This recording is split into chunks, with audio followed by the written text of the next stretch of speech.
Salut le peuple vert, j'espère que vous allez bien. On est vendredi, demain on joue, on reçoit l'en avant Guingamp. Gros match, gros choc, comme je le disais pour moi.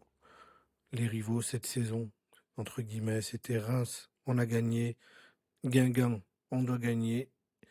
Et je vais mettre Montpellier dans le lot qu'on jouera bientôt, je crois que la semaine prochaine ou celle d'après. Donc voilà, donc là on va recevoir l'en avant Guingamp et Orneland, il a parlé, hein. Je vais me baser sur ces déclats pour faire la vidéo. Donc premièrement, comme on le voit à l'écran, il nous parle du groupe.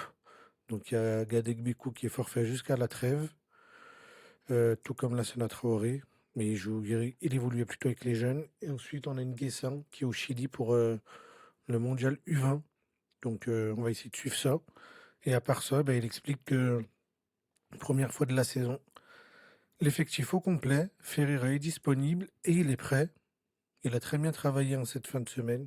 Donc pour moi, en fait, la seule chose qui peut ou qui pouvait faire qu'on perde des points ou qu'on soit en difficulté en Ligue 2, c'est notre groupe. Et là, vu qu'on a le groupe à 100%, ça va être dur.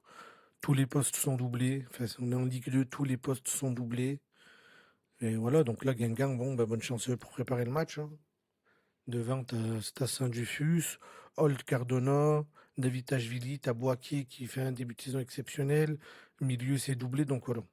Donc pour moi, sans blessure, même avec blessure, on est favori, mais là, sans blessure, là, le coach, il a des problèmes de riche et je vais voir comment il va gérer la frustration parce qu'on joue pas toutes les semaines, 2 matchs par semaine. Donc, au bout d'un moment, il y a des joueurs qui vont peut-être être frustrés ou quoi. Je suis pressé de voir comment il gère. J'ai l'impression que c'est un coach avec énormément de caractère. Donc, je me fais pas trop de soucis à ce niveau-là. À voir comment il gère, comment ça se passe, comment les joueurs évoluent, comment ils réclament. Et voilà. Pas de blessure, c'est une très bonne nouvelle pour nous et une très très mauvaise ben, pour Guingamp. Ensuite, il parle de la Ligue 2 en général avant de parler de Guingamp. Il dit qu'on doit donner du crédit à nos adversaires. Il parle d'un championnat compétitif, ce qui nous demande beaucoup. C'est pas simple de tuer un match. Il dit qu'il se fait ce métier depuis 20 ans et il n'a pas le souvenir de beaucoup de matchs faciles. Il parle qu'il s'agit de patience, de focus et de concentration pour gagner. Et rencontre après rencontre, bah, les joueurs ils vont gagner en continuité et ça va aider à aller mieux, à faire mieux. C'est ce qu'on disait en début de saison. Pour moi, août-septembre, on est encore sur fin de pré-saison, les moteurs ils chauffent encore. Et là, on est sur un rythme de croisière. Bon, il va y avoir une trêve, mais après, c'est un tout droit. La Ligue 2, c'est vrai qu'elle est pas facile. On l'a vu quand on y était avec Batles après Dalloglio. C'est un championnat dur, physique. Il y a des très bons joueurs, des très bonnes individualités, des très bonnes équipes. Donc voilà, j'aime bien qu'il en parle parce qu'il faut qu'on redescende, nous les supporters et les joueurs, je pense. Faut pas qu'on se voit trop beau. Voilà. On est favori du championnat, mais favori, ça veut pas tout dire, ça fait pas tout. Donc faut faire attention et donne du crédit aux adversaires, donc aussi de leur mettre la pression à eux, hein. On leur dit oui, on vous regarde, on vous connaît, faites attention à nous, préparez-vous et puis voilà et j'aime bien qu'il parle de focus et de patience. On l'a vu sur certains matchs, des fois peut-être un peu trop brouillon, on veut peut-être un petit peu aller trop vite. On l'a vu et voilà. La patience, ça va être très importante. Gérer les frustrations, comme je disais, par rapport au groupe. Et normalement, ça devrait le faire et on devrait, je vais pas dire rouler, parce qu'il y a des bonnes équipes encore en Ligue 2, mais on devrait rester leader le plus longtemps possible, aller chercher le titre. Peut-être pas l'avoir tôt, parce que bon, 3 joue bien. 3 joue très bien, le Red Star joue très bien. Montpellier, ils sont en train. Bon, ils ont mal débuté, mais on sait très bien qu'ils vont avoir de l'orgueil. Donc c'est à nous de dicter le rythme et c'est à nous de montrer qu'on est les patrons de ce championnat. Et enfin, il parle de Guingamp, hein. Il parle d'un adversaire de qualité, avec une bonne organisation, des joueurs d'expérience et de qualité. Il l'a déjà dit bah, avant, mais il respecte toutes les équipes du championnat. La Ligue 2, il sait qu'elle était difficile avant d'en faire partie et il le constate depuis les 7 journées. Donc oui, Guingamp, même s'ils ont mal débuté, c'est un adversaire de qualité.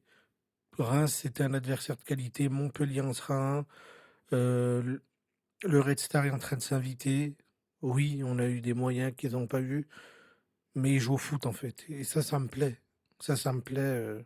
Il y a beaucoup d'équipes qui vont venir chez nous faire le dos rond comme Guingamp, mais il y en a d'autres qui vont venir jouer. Et c'est à nous de leur répondre, en fait. C'est à nous de montrer qu'on aime, on veut qu'ils jouent, en fait. C'est ça qui nous... On veut des espaces. Voilà, on sait maîtriser avec, sans ballon. Donc voilà, merci à ces équipes-là. Et pour moi, il faut se méfier de Guingamp. Pour moi, il faut se méfier de Guingamp, tout comme il fallait se méfier de Reims. Et pas prendre à la légère, débuter le match vraiment dans un esprit de 3 points et ne pas se dire que tous les matchs seront faciles. Et normalement, bah, ça devrait le faire et ça va le faire, je pense. Donc j'attends un gros match. Et là, je vais vous faire un. Je teste une petite nouveauté. Je vais vous mettre mon, mon, mon équipe, ma compo probable si j'étais à la place du coach et je vais essayer d'expliquer certains choix. Donc voilà, si j'étais coach, qu'est-ce que j'alignerais? Donc l'Arseneur, bah, parce que c'est le titulaire capitaine. Nadé Langba dans l'axe, comme d'hab. Bernauer à gauche, Ferreira à droite. Même si pour moi, Anan, il est venu pour être titulaire, mais sa blessure lui a fait mal. Et Bernauer, il nous prouve, hein. Il nous prouve, il nous prouve. Le milieu, bah, c'est Tardieu, Jabert, ça bouge pas. Et Mouefek de retour de blessure, c'est titulaire instantané. Si il est prêt à jouer, il doit être titulaire. Donc ce milieu-là, pour moi, c'est le meilleur de Ligue 2. Ensuite, en neuf, ça bouge pas, c'est Tassin. Désolé du fuse, va falloir bosser. Va falloir bosser énormément. Et c'est là, à chaque compo, que j'ai du mal. C'est les deux joueurs de côté. Même si là, pour moi, David Tachvili, il part titu. On l'a vu encore mardi. Il décide des matchs sur des gestes, sur des éclats de génie. Et par contre, eh ben, sur le côté droit, Cardona Boakier, bah, le meilleur passeur du championnat, c'est Boakier. Il est titulaire. Point. Voilà, point. Bonne chance à Cardona. Cardona est un excellent joueur, pardon. Il est titulaire indiscutable normalement. Mais Boakier, il n'est pas d'accord avec ça. Il voit les choses autrement. Et tant mieux pour nous. Tant mieux pour l'équipe. Tant mieux pour le club. Tant mieux pour notre montée en Ligue 1. Parce qu'on a besoin de cette concurrence pour que les deux se donnent à fond. Donc voilà, pour moi, la compo, je m'attends à ça. Maintenant, à voir, est-ce que Orneland, il préfère pas avoir vraiment Anan et Ferreira à leur poste pour apporter de la qualité de centre? À voir. Ça veut dire Bernauer passe sur le banc, mais il fait un bon début de saison depuis son retour de blessure. Et Nadé Lamba, c'est incroyable aussi. Bonne chance au coach. Donc voilà, dites-moi ce que vous en pensez. Et puis, ben, on se retrouve demain le match à 20h. Donc, on se retrouve dimanche pour le débrief en espérant les 3 points. Prenez soin de vous. Ciao, ciao.